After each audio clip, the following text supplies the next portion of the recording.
Hi everybody, I'm Engineer Hoist, and this is my review of the Transformers Robots in Disguise Drift.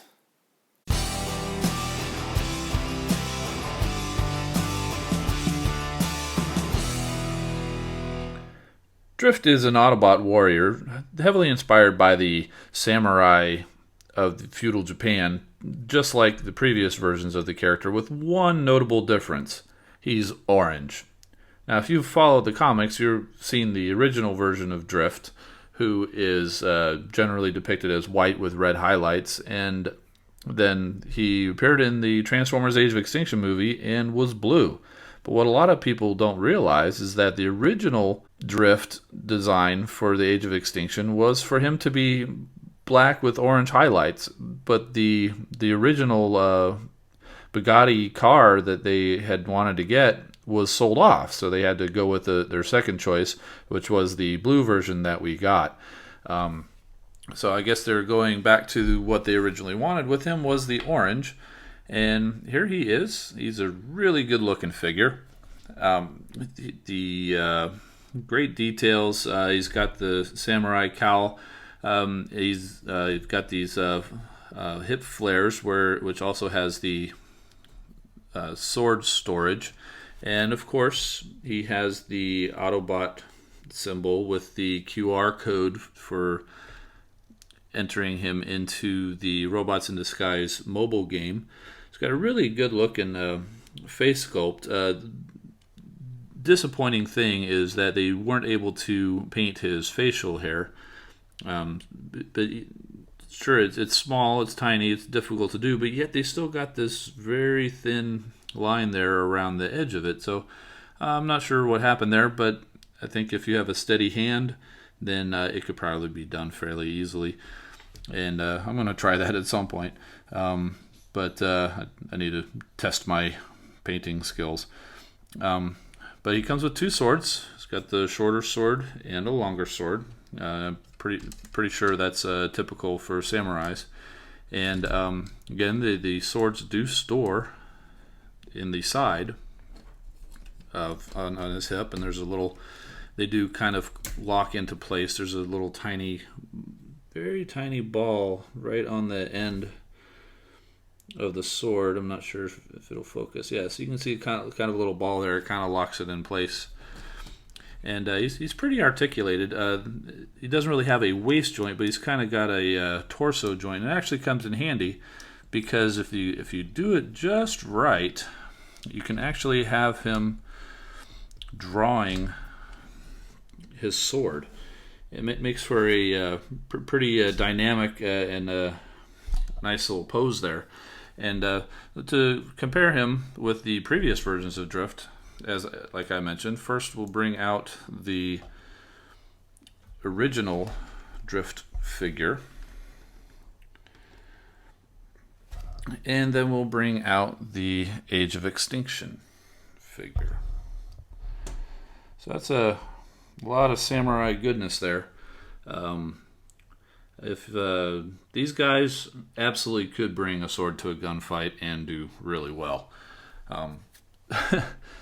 So there's that. And so now let's get down to the transformation.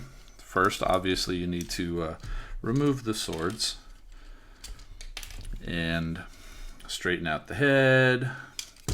Then you go ahead and just collapse the arms. There's kind of a double hinge there on his arms.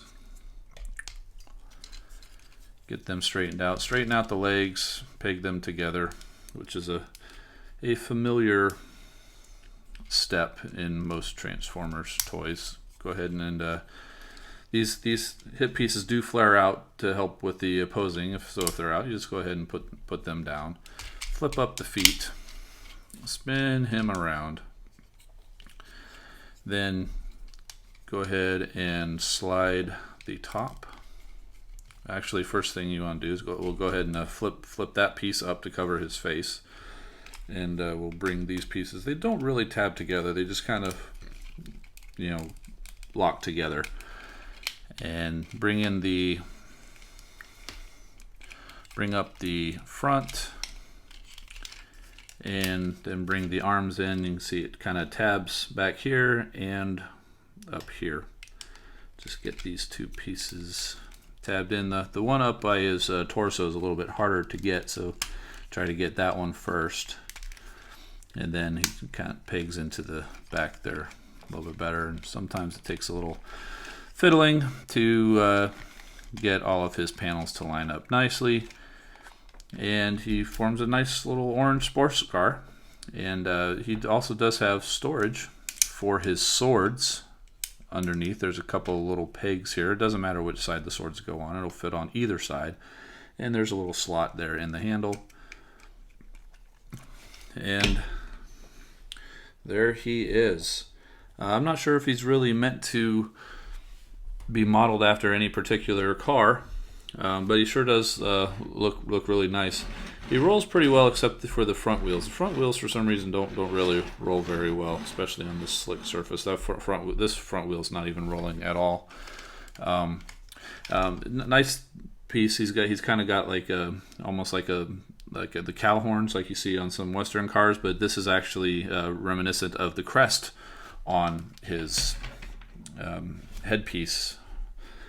And let's go ahead and bring the others in for a comparison. First, here is the original Drift from the Generations line. It also shows up in the comics.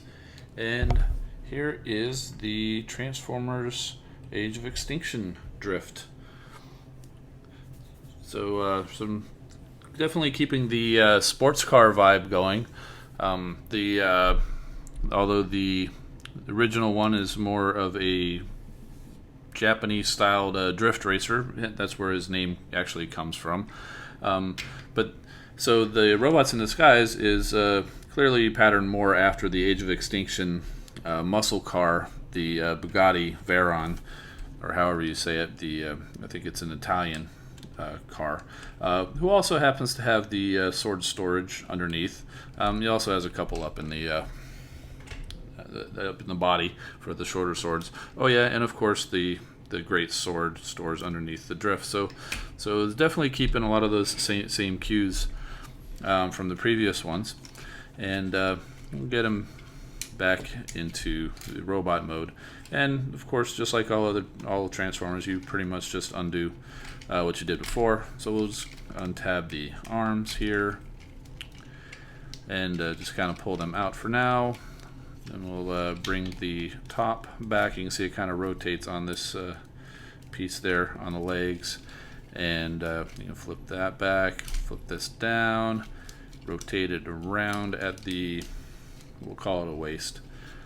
Flip down the feet. And then just kind of extend the arms on the double hinge.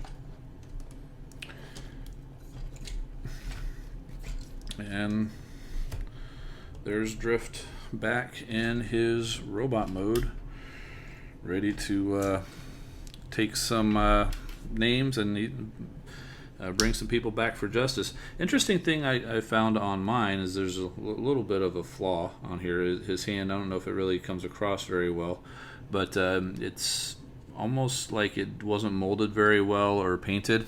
I'm sure that's just mine. He doesn't have any problem whatsoever holding his swords or have any other issues with that. And like I said, these pieces do kind of limit the articulation, but you can flip them out, and then to help with getting him in whatever pose that you might desire. So there he is. That's my review of the Transformers Robots in Disguise Drift. If you like this video and you want to see more, click like, leave a comment below, subscribe, and I'll see you next time. Thanks for watching.